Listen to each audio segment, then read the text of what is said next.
Assalamualaikum warahmatullahi wabarakatuh. Waalaikumsalam warahmatullahi wabarakatuh.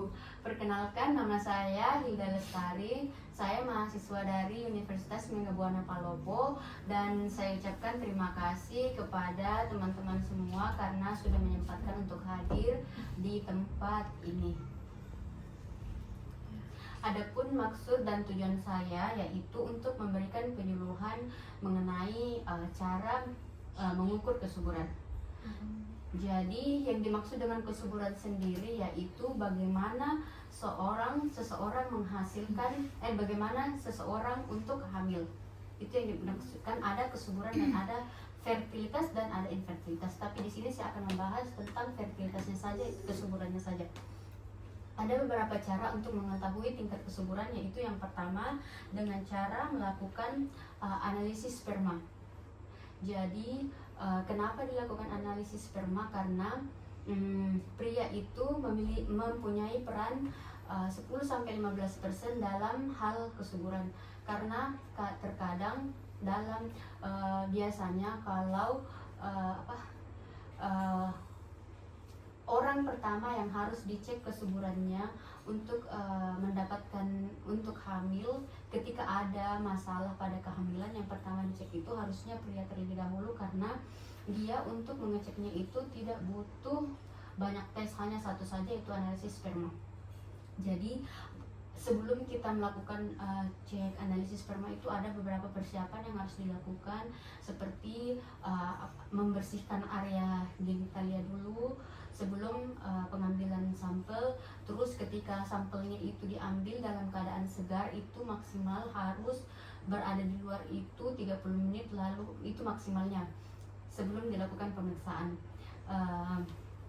Terus cara yang kedua yaitu dengan melakukan penilaian kurva temperatur basal atau pengukuran suhu basal badan.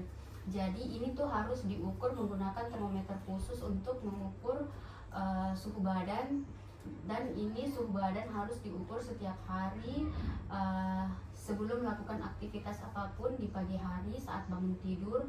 Terus ini harus dicatat setiap hari untuk memudahkan dalam melihat hasil yang sudah dicatat.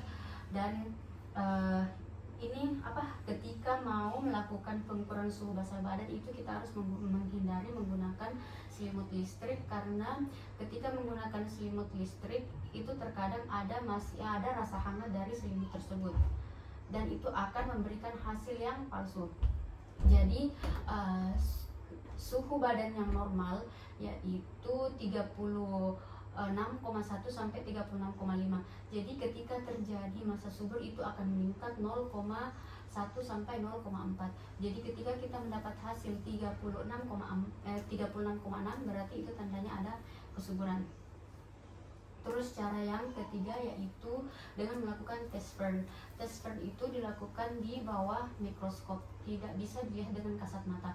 Jadi pada saat pemeriksaan tes Fern, cairan vagina itu bakalan ada terjadi bentuk seperti daun pakis di bawah mikroskop yang menandakan bahwa lagi terjadi kesuburan. Dari dua cara ini, yang kedua dan cara yang ketiga tadi, itu sangat bermanfaat untuk mengetahui kapan kita menginginkan kehamilan dan kapan ingin menunda kehamilan, dan juga bisa mengetahui bagaimana siklus haid kita, apakah bagus atau tidak. Terus ada cara yang keempat yaitu pemeriksaan mukus serviks. Pemeriksaannya ini dilakukan dengan cara melihat lendir yang keluar. Jika lendir yang keluar itu berwarna bening seperti putih telur, ketika dilakukan peregangan dia tidak putus, berarti kita lagi berada di masa subur. Ketika lendir yang keluar itu coklat ataupun setelah lendir itu subur, menandakan masa subur, setelahnya akan keluar lendir yang berwarna coklat yang menandakan bahwa itu bukan lendir masa subur. Lalu lama-kelamaan akan menjadi kering dan akan datang siklus menstruasi selanjutnya. Terus cara yang terakhir yaitu